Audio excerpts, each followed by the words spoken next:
In hierdie nuwe dag is dit my voorreg om saam met jou stil te word rondom die woord van die Here. Hartlik welkom, liewe vriende, by Uit die Woord Digitaal se oggendoordenkings. Ek is Dominee Adriaan Swart. Kom ons luister vanmôre na die Here se woord uit Johannes hoofstuk 2. Ons lees vers 13 tot 17. En die Pasga van die Jode was naby, en Jesus het opgegaan na Jerusalem. En hy het in die tempel gevind die wat beeste en skape en duwe verkoop, en die geldwisselaars wat daar sit. En hy het 'n sweep van touwtjies gemaak, en almal uit die tempel uitgedrywe, ook die skape en die beeste, en die klein geld van die wisselaars het hy uitgegooi, en hulle tafels omgekeer.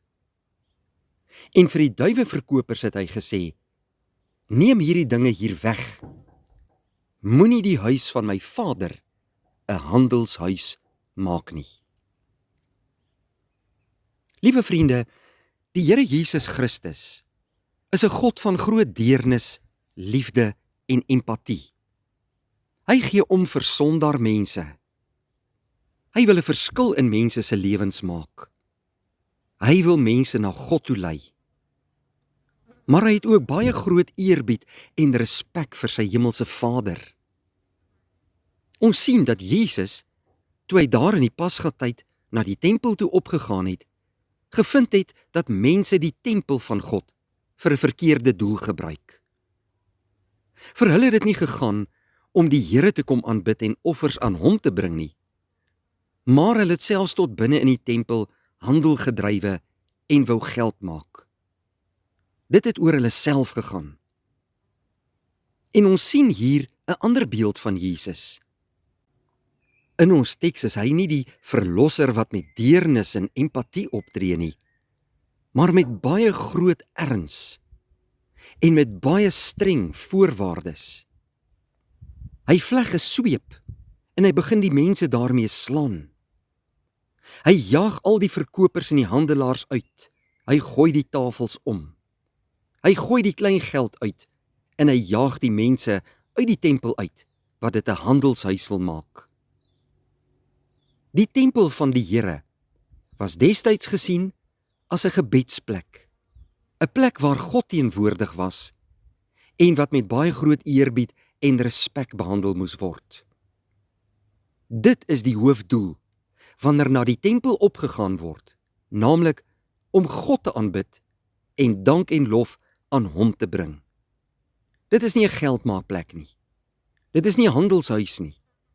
Dit is nie daar ter wille van mense nie. Maar in die eerste plek gaan dit oor die Here. Wanneer ek en jy kerk toe gaan, dan moet dit altyd in die eerste plek oor die Here gaan. Ons gaan nie daar om mense te beïndruk nie. Ons gaan nie soontoe om deur mense raak gesien te word nie. Maar in die eerste plek gaan ons kerk toe om die Here onse God te aanbid, om na sy woord te luister, om alle lof en eer aan hom te bring en hom te verheerlik. Ons kom saam as kinders van die Here in die teenwoordigheid van die Here om alle lof en eer aan hom te gee. Wanneer dit in die eerste plek oor mense gaan en handel drywe in die kerk, dan is ons op die verkeerde spoor. Die kerk behoort aan Christus. Hy is die hoof van sy kerk.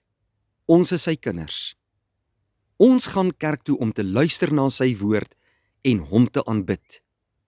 En alles wat by die kerk gebeur, moet tot eer en verheerliking van die Here wees. Kom ek en jy, plaas ons fokus op God Drie-enig, om hom te aanbid en in eerbied en in respek in sy teenwoordigheid te verkeer.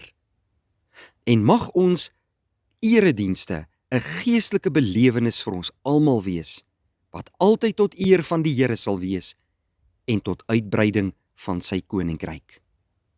Mag hierdie boodskap vandag vir ons elkeen tot nuwe nadenke bring oor ons lewe, en kom ons plaas ons fokus op Jesus, die volëinder van ons geloof, wat graag wil hê dat ons hemelse Vader in waarheid in eerbied en met respek sal dien.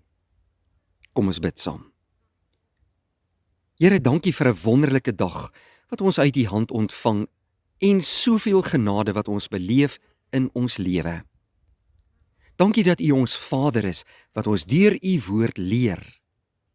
Bevestig vandag se skrifgedeelte in ons harte en help ons, Here, om gehoorsaam daarin te wees.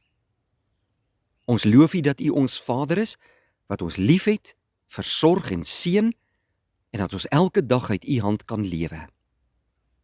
Wil U uit genade al ons sonde vergewe? Bemoedig ons, versterk ons en lei ons en laat ons lewens U altyd verheerlik. In Jesus Christus se naam bid ons dit. Amen. Dankie vriende, 'n mooi dag vir u.